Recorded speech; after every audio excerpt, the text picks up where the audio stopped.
Salut les amis, dans cette vidéo, je vais vous montrer comment j'ai analysé Euro NZD. J'ai pris de position, j'ai géré la position la nuit du 31 mars. Je l'ai analysé avec ma stratégie de day trading qui est basée sur la structure du marché.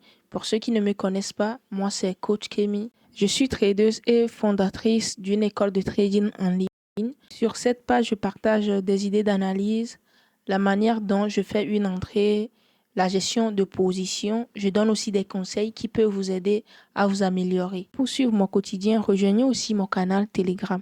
Alors là, sans plus tarder, on va commencer directement avec l'analyse. Sur Euro NZD, je pense le prix était quelque part ici. Voilà, c'était quelque part là. Sur 1 heure. Donc, clairement, c'est une tendance haussière. Je le dis toujours. Quand on vient sur un graphique et on trouve clairement la tendance, c'est très facile à analyser. Donc là, c'est une tendance haussière. Avant de continuer l'analyse, je dois chercher à voir si cette tendance haussière va continuer dans sa direction où il y a des signaux de retournement. Ce n'est pas parce que j'ai trouvé une tendance haussière que je vais acheter directement. Je vais aller cliquer sur buy directement. Non, ça ne se passe pas comme ça. Après avoir trouvé une tendance, maintenant vous devez voir si cette tendance-là est toujours valide. Vous pouvez chercher des zones d'action maintenant, attendre une confirmation avant d'entrer en position. Donc ici, pour voir la continuation de la tendance, je vais juste tracer le dernier haut confirmé, le dernier haut valide de la tendance et son bas, qui me sert de niveau de continuation et de retournement. Je le dis parce que quand on se base sur la théorie de dos, la définition de haut de plus en plus haut. Et quand le prix dépasse un haut, ça nous montre qu'il y aura de continuation. Donc ici, je vais chercher le dernier haut confirmé. Le dernier haut confirmé, c'est juste là.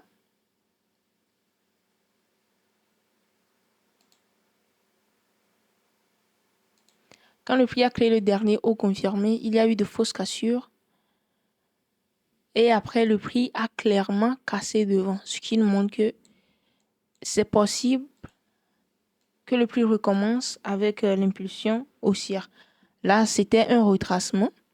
Donc, le niveau de bas, le niveau de retournement est ici.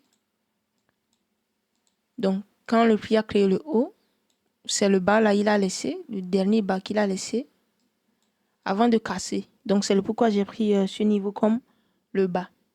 Maintenant, du moment où le prix n'a pas cassé ce bas, c'est que c'est toujours une tendance haussière.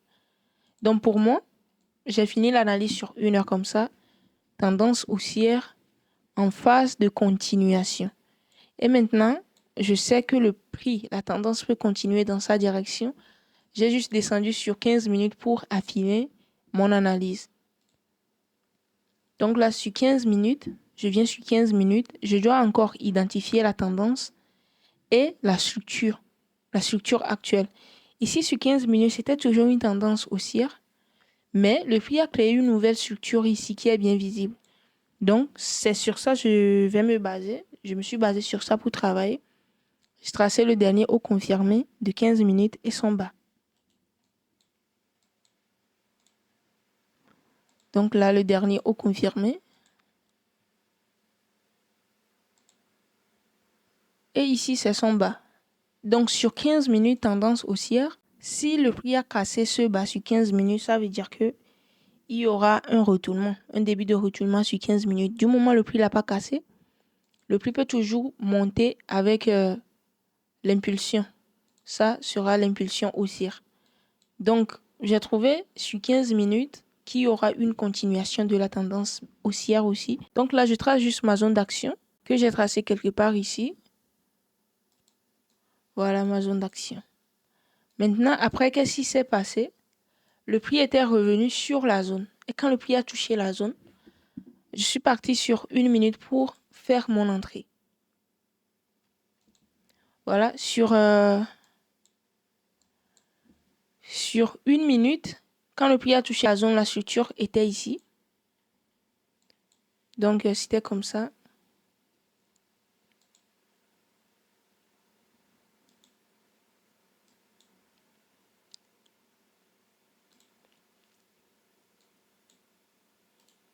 Déjà, il y avait une structure ici. Mais à 7 heures, je pense que c'était vers 20 heures.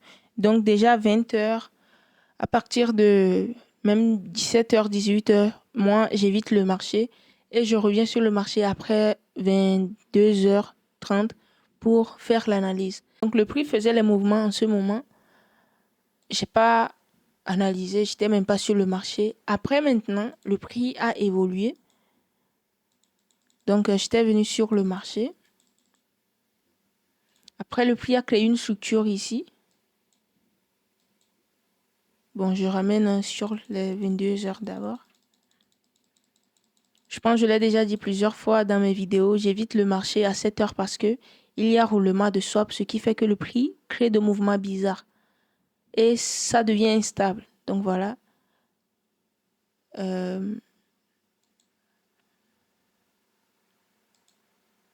Voilà, le graphique était comme ça quand je suis revenu. Donc, quand le prix avait touché le bas ici, la zone, ça a créé cette structure. J'ai considéré cette structure, dernier bas confirmé, et son haut. Et c'est une grande structure. Et quand c'est une grande structure, je viens sur 5 minutes pour voir si c'est visible. Et si c'est visible, je travaille avec sur 5 minutes. Je continue mon analyse, mon entrée sur 5 minutes. Et c'était le cas ici. Le prix a cassé le niveau de retournement de ma structure. Et c'est revenu. Là, j'ai pas tenté de faire une entrée. Je n'étais même pas sur le graphique, comme je l'ai dit. Je suis revenu quand le prix était quelque part là. Et ça, c'est ma configuration. Le prix a créé une structure de retournement, ça a monté. C'est revenu sur la zone d'action. C'est revenu sur la zone d'action ici. Donc, je peux maintenant tenter une entrée. J'ai attendu confirmation de bougie. Voilà. Cette bougie qui a dépassé cette bougie baissière. Je peux aussi faire l'entrée directement ici quand le prix a touché la zone. C'est bien possible. Donc, j'ai fait l'entrée là. Comme je l'ai dit, c'est possible de faire l'entrée quand le prix touche la zone où vous attendez la confirmation de bougie. Et j'ai mis mon stop loss en bas. Ça doit être en bas de cette zone, de ce niveau. Et il faut d'espace. Parce que le prix peut toujours faire des mouvements bizarres. Donc, je suis revenu sur 15 minutes et j'ai mis le T-profit sur 90, ce qui fait 3 fois mon stop loss. Après, le prix était parti. Voilà, c'était un profit. Maintenant, la gestion de position, c'est sur 5 minutes. J'avais juste besoin de structure haussière. Là, le prix, du moment où le prix a cassé ce haut, ça me montre que le mouvement haussier va continuer. Ça a encore cassé ce haut. Voilà. Donc, à ce niveau déjà, il faut juste déplacer le break-even, le stop loss en profit. Après ça, créer une nouvelle structure ici.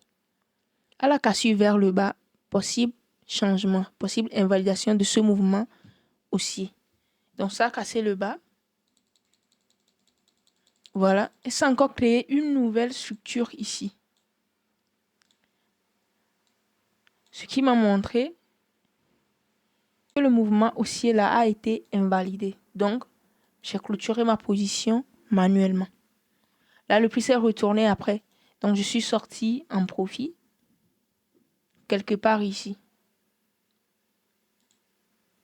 Quelque part ici. C'était possible aussi de sortir à ce niveau. Mais c'est possible quand le prix casse le bas comme ça peut toujours remonter directement ou créer une nouvelle structure. Donc, moi, j'ai préféré attendre une nouvelle structure avant de clôturer ma position. Donc, après, ça a chuté complètement. C'est le pourquoi c'est important de faire la gestion de position. Il ne suffit pas de prendre une position puis de laisser. Non. Le prix peut toujours se retourner sans aller toucher l'objectif. Donc, c'est à peu près comme ça j'ai procédé à l'analyse technique et à la gestion de position. Si vous êtes intéressé par cette stratégie, vous voulez apprendre plus sur la structure du marché, parce que vous pouvez voir que j'ai analysé avec la structure du marché et j'ai fait la gestion de position aussi avec la structure. Donc, c'est très important dans tout ce qui se passe sur le marché. Donc, c'est à peu près ce que je voulais vous montrer. J'espère que vous avez aimé la vidéo.